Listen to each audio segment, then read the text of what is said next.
को पूर्ण करने के लिए अपने मुखार बिंदु से अर्चन गीत प्रस्तुत करेंगे।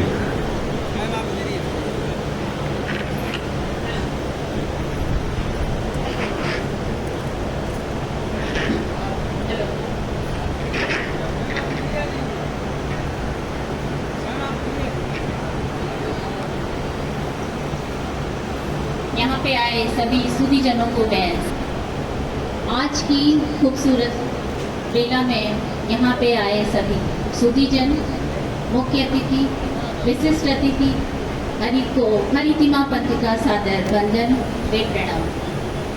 एक छोटी सी माँ शारदे की वंदना के साथ मैं आपके सामने प्रस्तुत होंगी। दीप प्रज्वलन हो रहा है। माँ सरस्वती का हम आवाहन करते हैं। शारदे माँ ज्ञान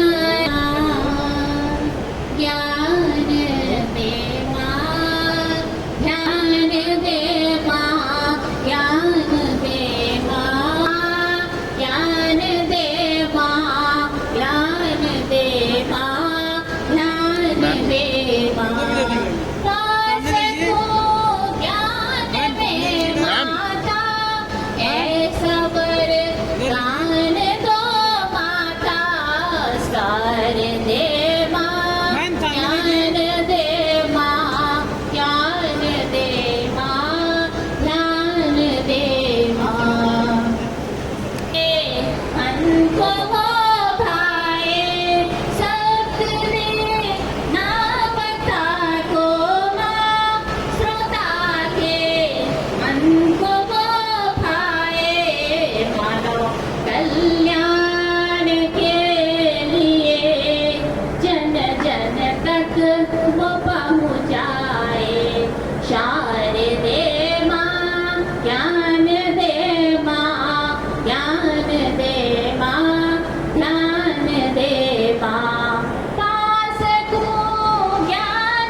ये रचना हमारे उत्तराखंड महापरिषद के महासचिव उप महासचिव हैं पूरन सिंह जीना, जिनकी ये रचना है और इसको लयबद्ध मैंने खुद किया है हरितिमा पंथ।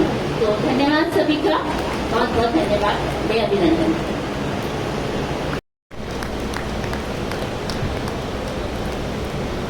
अनीशा कुमारी जी से आग्रह है कि कृपया भूमि मंच पर आ जाएं। के लिए कृपया सभी लोग आगे से हट जाएं जिससे चित्र आ सकें।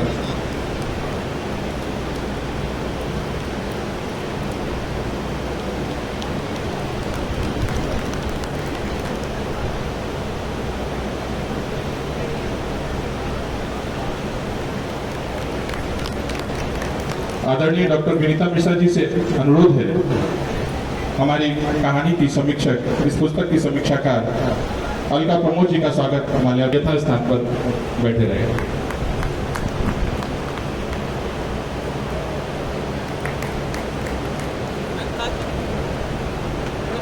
आदरणीय अनिल पांडे जी से अनुरोध है हमारे विशेष अतिथि महेंद्र भीष्म जी का स्वागत करेंगे, जो इस कार्यक्रम के संयोजक हैं श्री अनिल पांडे जी। महेंद्र भीष्म जी किन्नर साहित्य के एक बहुत बड़े स्तंभ है। आज अनेकों विश्वविद्यालय में उनके ऊपर रिसर्च हो रही है, उनके शोध कर आज के कार्यक्रम की जो पृष्ठभूमि मुख्य ध्वनि में है, आदरणीय करुणा पांडे जी को मैं चाहूंगा कि वो मंच पर अपना स्थान ग्रहण कर लें।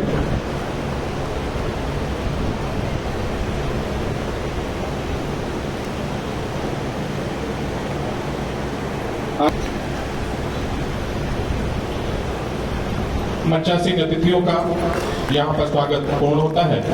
कार्यक्रम को आगे बढ़ाते हुए आज के कार्यक्रम का मुख्य बिंदु पुस्तकों का लोकार्पण।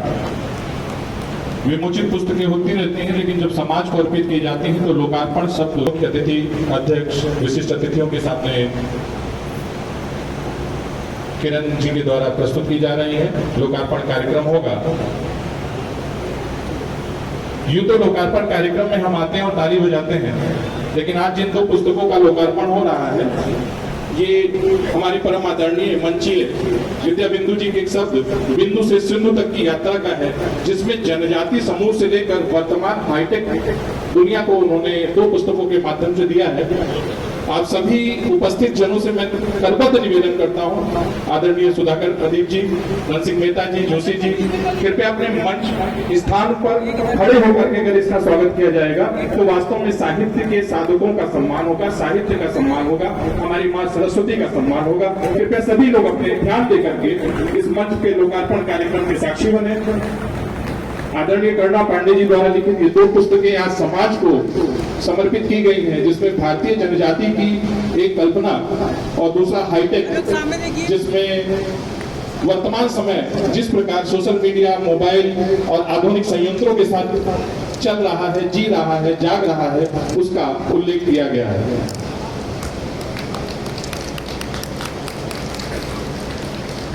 दोनों ही पुस्तकें हमारे समाज में साहित्य को और मार्गदर्शन करने के लिए, युवाओं के भविष्य के लिए बहुत ही सहायक सिद्ध होंगे। लोकार्पण का ये कार्यक्रम यहाँ पर संपन्न हुआ। इस सुंदर कृति के लोकार्पण के लिए अथर्व इंडिया एक लोग इस तरफ, एक लोग इस तरफ। ये तो सम्मानितों के सामने सम्मानित करना हमारी साहित्यिक परंपरा नहीं रही है, परंतु स्थान की कमी के कारण ये कार्य किया जा रहा है, क्षमा मांगते हुए।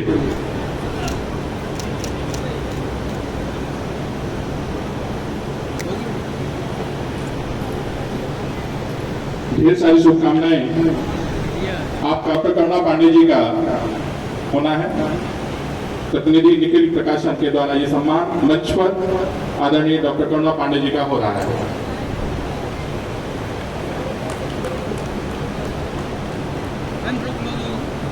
मैं चाहूंगा डॉक्टर अनिल पांडे जी भी इस पल के साक्षी बने। रुकिएगा, अनिल पांडे जी इस पल के साक्षी बने। युगल ये सम्मान एक साथ ग्रहण करें।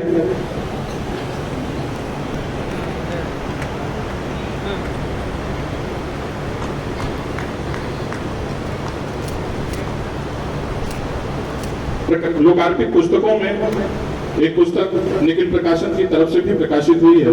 हम चाहेंगे निखिल प्रकाशन के प्रतिनिधि का अफसर जी से अनुरोध है, कृपया इस कार्य में अपना सहयोग प्रदान करें। राजीव जी,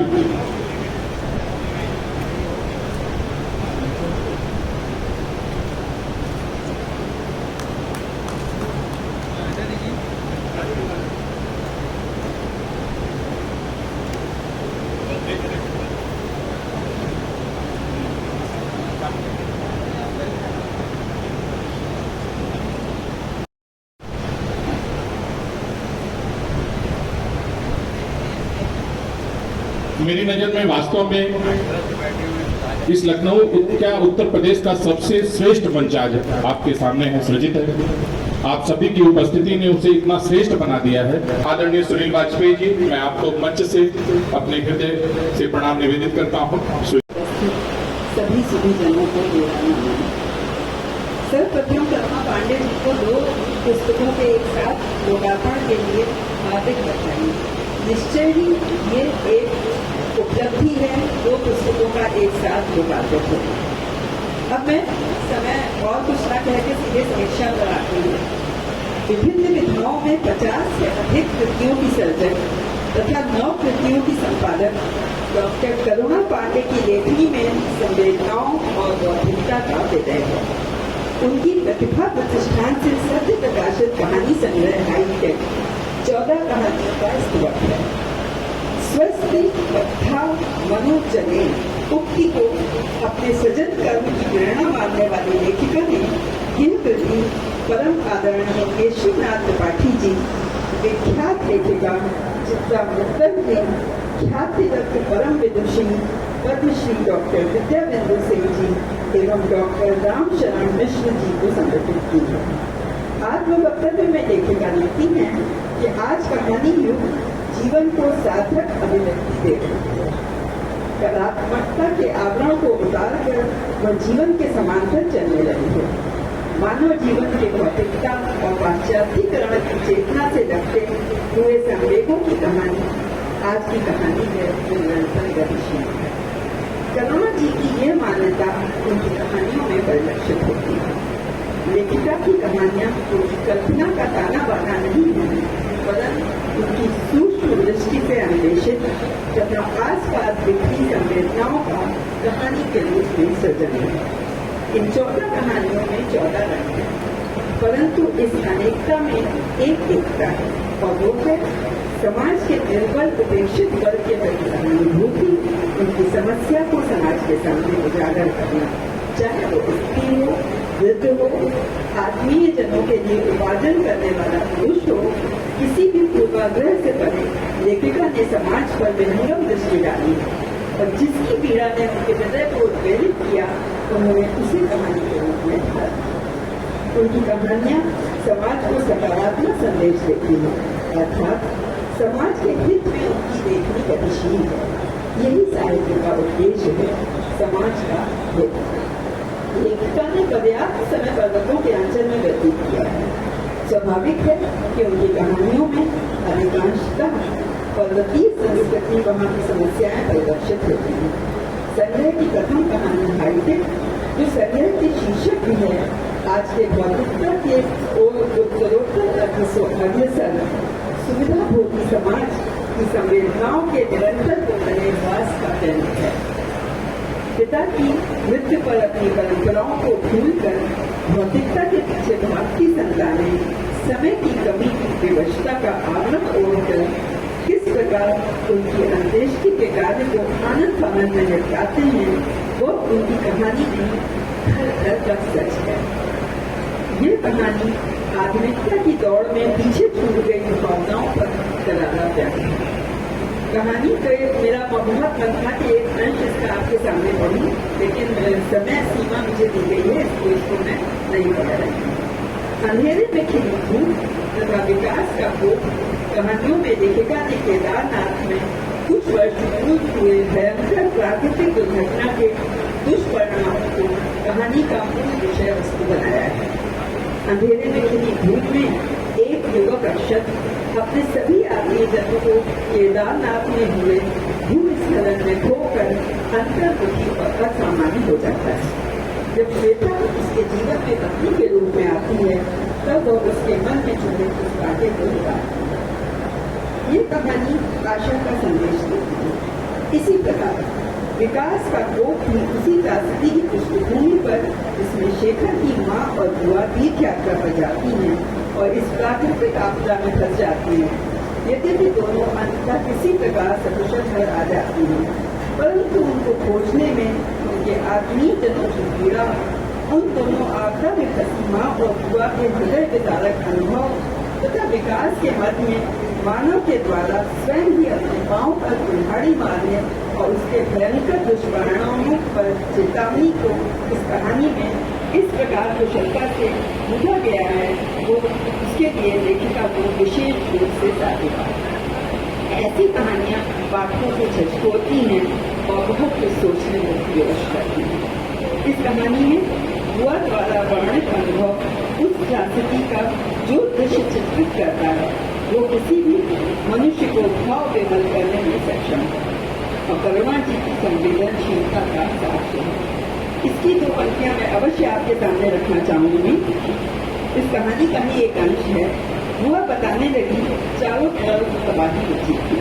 छोटे छोटे बच्चे और बुजुर्ग एक ही जगह शवों के बगल में बैठकर जिंदगी का इंतजार कर रहे थे। एक बच्चे को प्यास लगी और उसके पिता के पास पानी लाने को कुछ नहीं था। वो अपने जूते में भरकर पानी लाया और बच्चे को पानी पिलाया। बच्चे ने और पानी मांगा। वो पानी लेने गया और जब आया तो बच्चा दरकते पहाड़ से नीचे गिरना दिखाई दिया। बड़ा क्रांतिकारी दृश्य था। बेटा, तबाही का जो हाल हमने देखा और सुना, उसे याद करने के बाद इस बात पर भरोसा नहीं आता कि वो जिंदा है। कहानी की ये पंक्तियां पढ़ के कोई भी पाठक उसका हृदय जो है तो विवल हो जाएगा, वो भावुक हो जाएगा। आवरण कहानी में वृद्ध माता पिता के असहाय होने पर संतानों द्वारा उपेक्षा है, जहाँ संतान माता पिता की सारी संपत्ति प्राप्त हो जाने पर उसको दूध से मक्खी के समान निकाल देता है।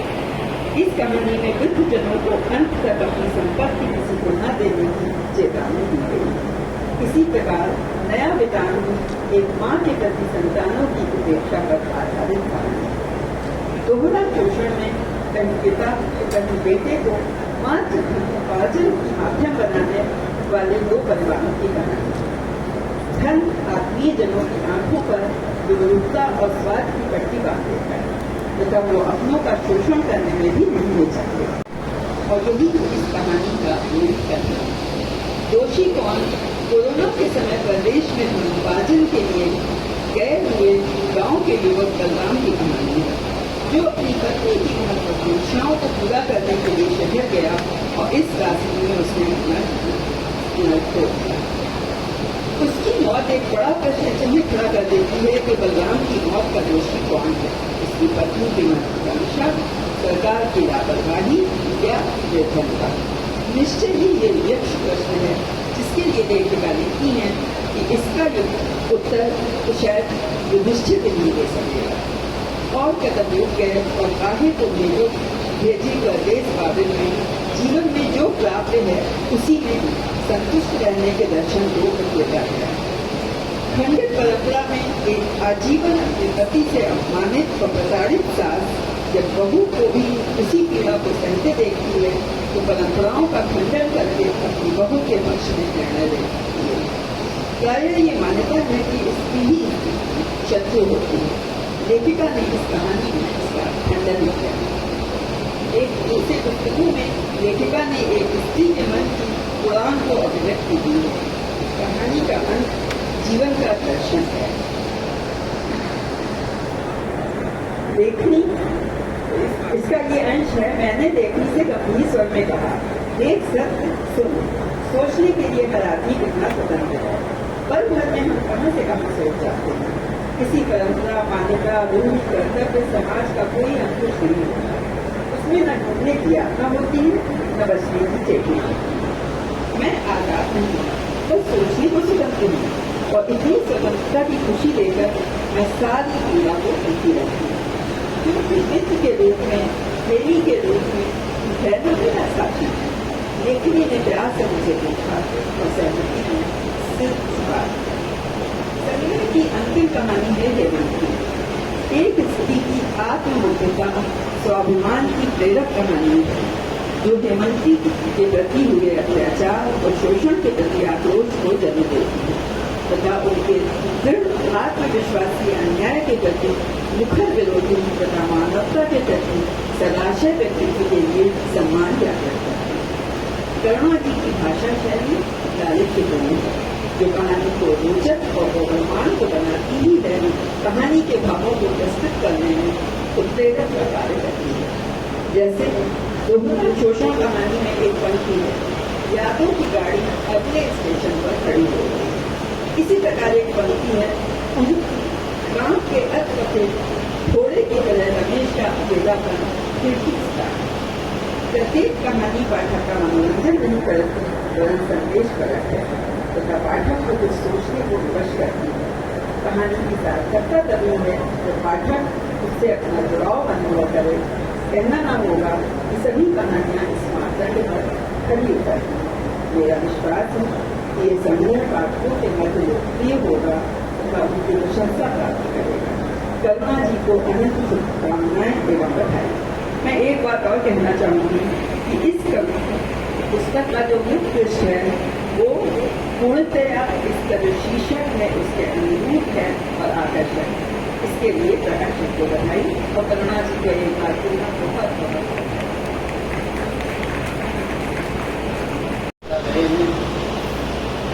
परमादरणीय पद्मश्री डॉक्टर विद्याविंदु सिंह जी हम करता हूँ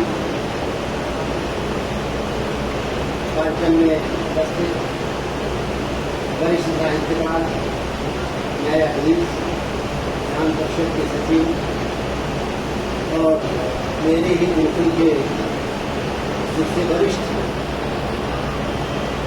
विद्यार्थी श्री अशोक चौधरी जी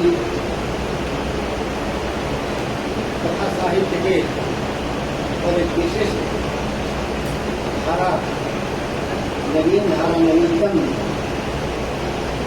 तथा समाज की उन धाराओं को लेने वाले हर कोई ध्यान नहीं देता ऐसे कथाकार श्री महेंद्र भीष्म जी, कार्यक्रम के आयोजक श्री अनिल पांडे जी, आज जिनके पुस्तकों का लोकार्पण हुआ है, आदरणीय बहन डॉक्टर करुणा पांडे जी, मेरे अभी जिनकी समीक्षा जिन्होंने आपके समक्ष बहन डॉक्टर अलका प्रमोद जी जो प्रसिद्ध लेखिका हैं और राष्ट्रीय अंतर्राष्ट्रीय स्तर पर उनकी पहचान है। इस सारस्वत समारोह में बहुत वरिष्ठ साहित्यकार और विद्वज्जन उपस्थित हैं। मुझे देख करके बहुत आनंद आ रहा है। मेरे सामने डॉक्टर सुधाकर अदीप जी जो स्वयं एक बड़े कथाकार और समीक्षक हैं। भाई धन सिंह मेहता जी विराजमान हैं। भाई हमारे आदरणीय जयप्रकाश बिहारी जी इधर हैं। भाई राजीव वत्सल जी कुमार है इधर। मैं देख रहा हूँ डॉक्टर अनिल विश्व जी, प्रोफेसर कैलाश देवी सिंह जी और सभी मेहरा जी विराजमान है हमारे, और डॉक्टर संजय दत्त मिश्र समर्थ या बहुत से जिनका मैं नाम नहीं ले पा रहा हूँ, उन सबको मैं इसमें अभिनंदन और प्राप्त करता हूँ, क्योंकि आपके आने से ही ये हमारे सारस्वत समारोह सार्थकता प्राप्त करते हैं और इनको ऊंचाइयाँ मिलती हैं। अच्छे अर्थों में तो समीक्षा का कार्यक्रम आप सबके समक्ष जो होता है सभी लोग समीक्षा। आज डॉक्टर करुणा पांडे जी की 2 पुस्तकों का लोकार्पण हुआ है। डॉक्टर करुणा पांडे विदुषी हैं। उनके व्यक्तित्व के बहुत आयाम हैं। उन्होंने अध्ययन, अध्यापन,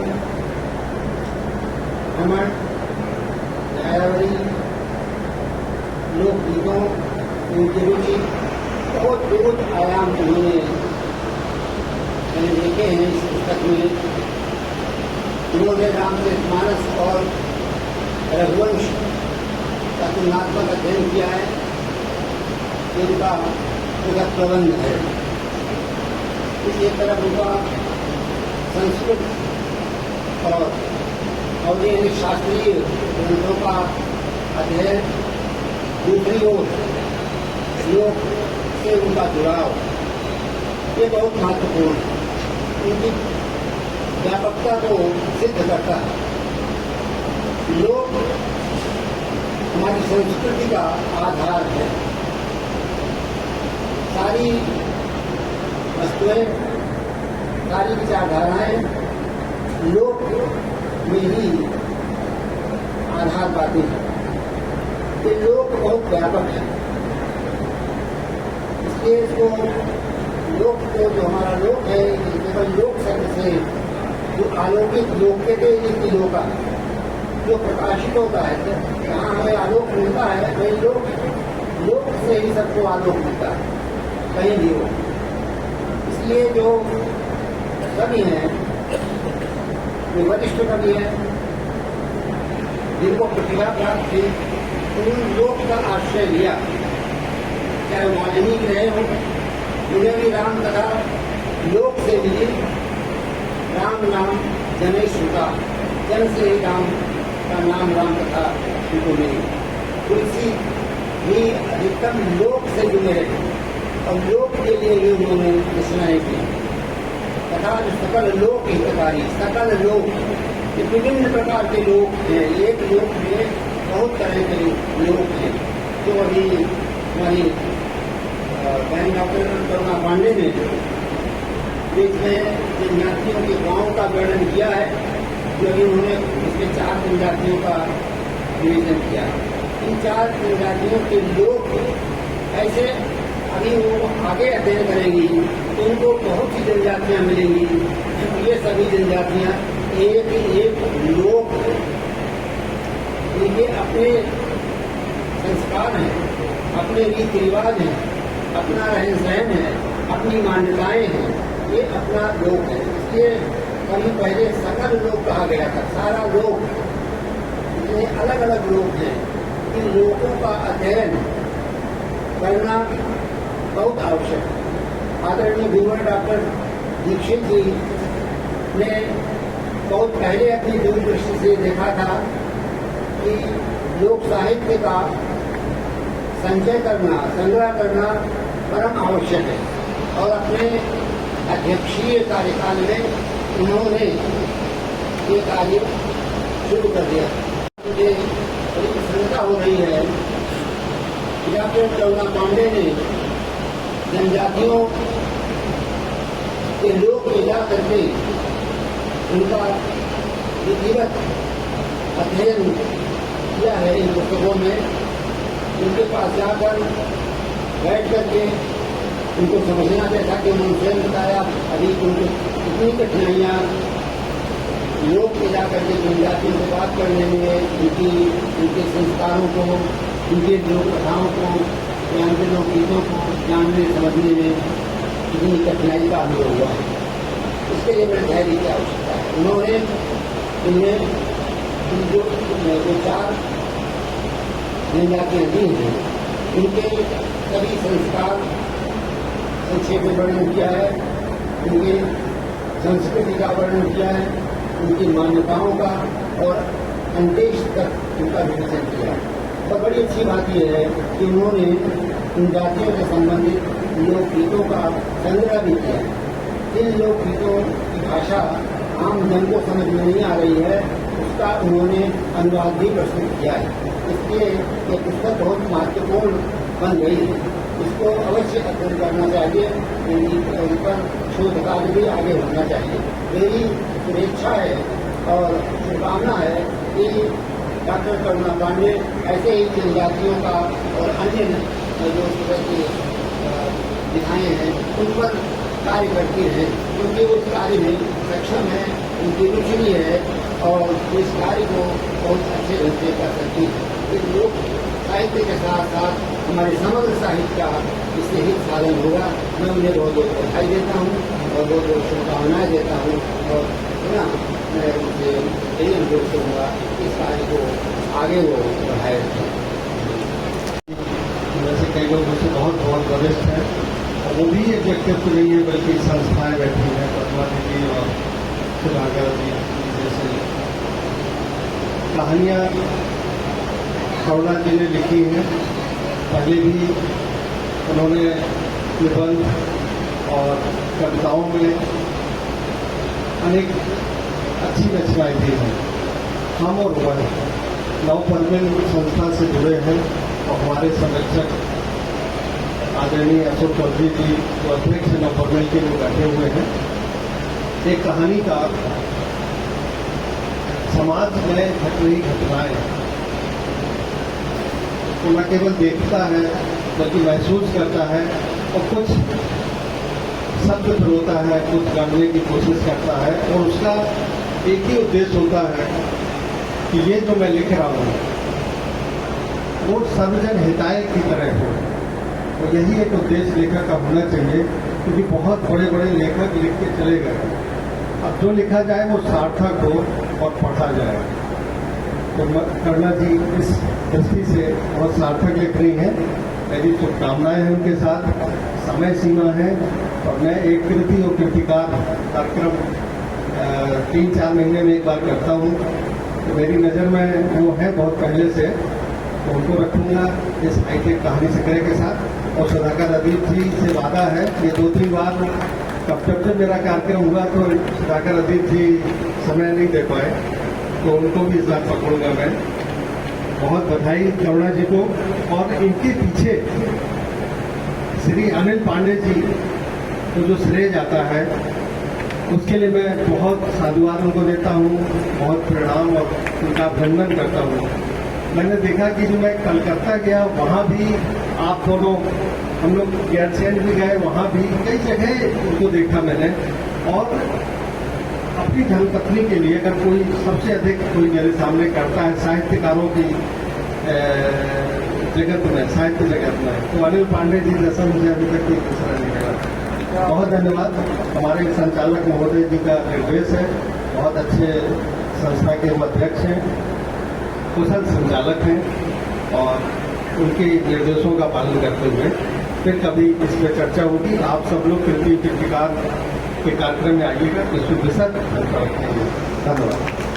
अपनी बात बहुत संक्षेप में और संकेतों के माध्यम से कहूँगा। डॉक्टर करुणा पांडे की पुस्तक में समकालीनता की छाँव में पल्लवित इन कहानियों में आज के तत्वों और जीवन मूल्यों का समावेश है। समाज के दर्द और व्यक्ति की पीड़ा को व्यक्त करती ये कहानियाँ एक दर्पण की तरह है, जिसमें बदलते मूल्यों का अक्स है। कहीं पात्रों में एकाकीपन, उलझन, आशा निराशा के बीच जूझती संवेदनाएं, तो कहीं अपमान, असुरक्षा, दमन एवं शोषण से मुक्ति पाने के शब्द। कुल मिलाकर ये कहानियाँ रोचक एवं मनोरंजक बन पड़ी।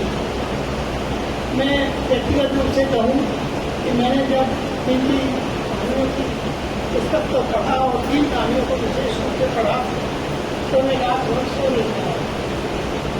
हाईटेक कहानी आज के समाज की जो विविधता है, जो विवशता है, वो उसको दर्शाती है कि कैसे लोग बाहर नौकरी करने चले जाते हैं और अपने माँ बाप से छूट जाते हैं। मेरे पिताजी ने जब मुझे बस में बिठाया नैनीताल जाने के लिए, तो मुझसे बोले बेटा घर छूट है।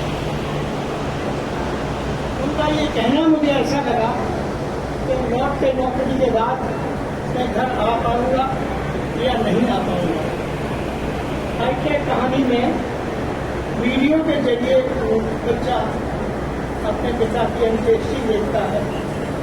ये बहुत भावुक क्षण है जब एक बेटा अपने बाप के लिए नृत्य के लिए समय नहीं निकालता। अक्सर मैंने ये देखा है कि जिनके बच्चे बाहर पढ़ने चले जाते हैं और अगर उनके माता पिता की अकस्मात मृत्यु हो जाती है तो वो समय से पहुँच नहीं पाते और उनकी अंत्येष्टि उनकी दूसरी बेटी या बेटा करता है। बड़े संवेदनशील आख्यानों को डॉक्टर कन्या पांडे ने इन कहानियों में पिरोया।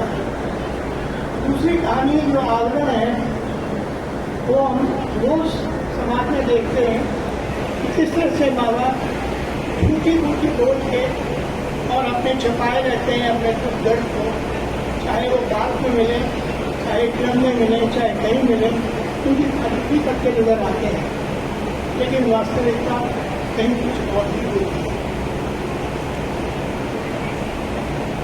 संप्रति मेरे हाथ में डॉक्टर करुणा पांडे की लिखी दो पुस्तकें, जनजाति का भाव, लोकगीतों की छाव, जो कि 4 जनजातियों की पूर्ण सांस्कृतिक विरासत को समेटे हुए हैं, और दूसरी पुस्तक आज के समय की विडंबनाओं को दर्शाती कहानी का कुंज है। डॉक्टर करुणा पांडे की लेखनी से मिश्रित इस अनुपम एवं अनुपमेय कहानी संग्रह में क्या एक और विचार मंथन एवं टूटती भ्रांतियों जैसे विचार उत्तेजक शोध सामग्री है, कहीं एक भावात्मक आदि के साथ आज के समाज से जुड़ी आंसुओं से भीगी मर्म स्पर्शी सत्य घटनाओं पर आधारित कतिपय कानून कहानियाँ हैं, जो एक तो समाज विद्रूपों की लपटों से जुड़े प्रश्नों को हटा देती हैं, वहीं दूसरी ओर नेपथ्य से मौन समाधान भी प्रस्तुत करती है। मैं आशान्वित हूँ कि इस कृति का सर्वत्र स्वागत एवं समाधान होगा तथा जनजाति वर्ष से जुड़े संदर्भों के सापेक्ष अंतर में सकारात्मक शुभ परिणाम सामने आएंगे। डॉक्टर करुणा पांडे को मेरी हार्दिक बधाइयाँ एवं अपरिमित शुभकामनाएं। बहुत बहुत धन्यवाद आपके आशीष वचन के लिए आदरणीय अशोक चौधरी जी। ज्ञान का अहंकार बहुत लोगों को होता है, ज्ञान अहंकार ही लाता है, लेकिन अहंकार का ज्ञान जिसे हो जाए वो सच में सत्पुरुष हो जाता है। ऐसे ही परम विभूषित पद्मश्री ममतामयी आदरणीय मुख्य अतिथि थी, मैं उन्हें मंच पर आमंत्रित करता हूं कि वो अपना आशीर्वाद हम सभी को यहाँ प्रेषित करें। आप सुने किस प्रकार से वो अपनी बातें रखते हैं। और अभी मैंने छोटे सिक्कों की बात कही, तो यहाँ पर कोई व्यक्ति अगर साहित्यकार बनना चाहता है तो हमारी दीर्घा में बैठे हुए प्रत्येक व्यक्ति का जीवन परिचय लिख करके वो साहित्यकार हो सकता है। उसकी एक पूरी किताब बन जाएगी, इतना समृद्ध आज हमारा वातावरण है। बहुत बहुत स्वागत है आदरणीय।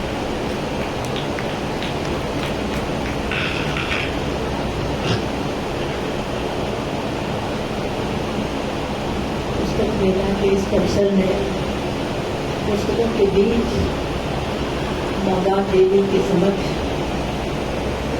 आप सबको प्रणाम करती हूँ, जो मंच पर हैं और जो सामने सभी अपने अपने क्षेत्र के